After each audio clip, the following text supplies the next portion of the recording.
घर की नई नवेली बहू को अपने कमरे में बुलाकर सास ने समझाया, आज किसी भी सब्जी या दाल में नमक मत डालना और ये बात तुम किसी को भी मत बताना। भोजन के वक्त मैं खुद सभी को बता दूंगी। सास की बात सुनकर छोटी बहू ने कहा, ठीक है माँ जी। फिर छोटी बहू अपनी सास के कमरे से बाहर चली गई। छोटी बहू के जाते ही उस घर की बड़ी बहू ने सास के कमरे में प्रवेश किया और बोली, माँ जी, आपने आज छोटी को अपने कमरे में बुलाया, कोई खास बात थी क्या? तब सास ने कहा, डांटने के लिए बुलाया था मैंने उसे। हर रोज भोजन में नमक ज्यादा डाल देती है। फिर बड़ी बहू ने कहा, आपने अच्छा किया माँ जी, उसे रसोई नहीं आती, लेकिन ये बात वो मानने के लिए तैयार ही नहीं है।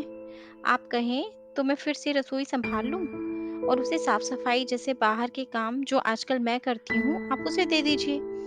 बड़ी बहू ने अपने मन की बात सास के सामने रखी। उसे सुनकर सास बोली, नहीं, अभी नहीं, आज भर देख लेती हूँ। ये सुनकर बड़ी बहू सास के कमरे से बाहर चली गई। इधर भोजन का वक्त होते ही छोटी बहू ने सभी के लिए भोजन की थाली सजा दी। भोजन का पहला निवाला मुंह में डालते ही सास मुस्कुराई और कहा, आज भोजन बहुत स्वादिष्ट बना है। घर के सभी सदस्य भी बड़े मन से बिना कोई नमक की शिकायत किए स्वाद लेकर भोजन कर रहे थे। भोजन समाप्त करके सास ने बड़ी बहू को अपने कमरे में आने का इशारा किया। सास का इशारा पाकर बड़ी बहू झटपट सास के कमरे में पहुंची। बहू, मुझे पता है कि तुम रसोई अच्छी तरह संभाल लेती हो और तुम्हें भोजन में नमक डालने का सही अंदाजा भी है, लेकिन बने बनाए भोजन में दोबारा नमक मिला देने से स्वाद बिगड़ जाता है। शायद इस बात का अंदाजा तुम्हें नहीं है। अपनी सास की बात सुनकर बड़ी बहू चौंक गई और कुछ बोल नहीं सकी, लेकिन सास ने अपनी बात पूरी की। मैंने छोटी बहू को अपने कमरे में बुलाकर आज की रसोई में नमक डालने से मना किया था, लेकिन फिर भी भोजन में नमक की मात्रा बिल्कुल सही थी। ये सुनते ही बड़ी बहू के पैरों तले से जमीन खिसक गई। वो सास के पैरों में गिर पड़ी और बोली, माँ जी, मुझे माफ कर दीजिए।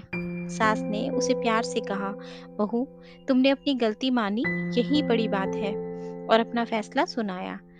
आज से तुम घर की साफ सफाई के साथ साथ रसोई में जाकर भोजन बनाने में छोटी बहू की मदद भी किया करोगी, ताकि वो भी तुम्हारी तरह नमक का सही अंदाजा सीख जाए। बड़ी बहू आत्मग्लानि से भरी अपनी सास के कमरे से बाहर निकली और रसोई में जाकर अपनी देवरानी को गले लगाया। दोस्तों, आशा करती हूँ आपको ये कहानी अच्छी लगी होगी और जरूर कुछ नया सीखने को मिला होगा। आपका एक लाइक, शेयर और सब्सक्राइब हमें ऐसी ही और वीडियोस बनाने के लिए मोटिवेट करता है। इसलिए अगर अभी तक आपने हमारा चैनल सब्सक्राइब नहीं किया, तो प्लीज़ आप हमारे चैनल को सब्सक्राइब करें। आपसे कल फिर मुलाकात होगी एक नई कहानी के साथ। धन्यवाद।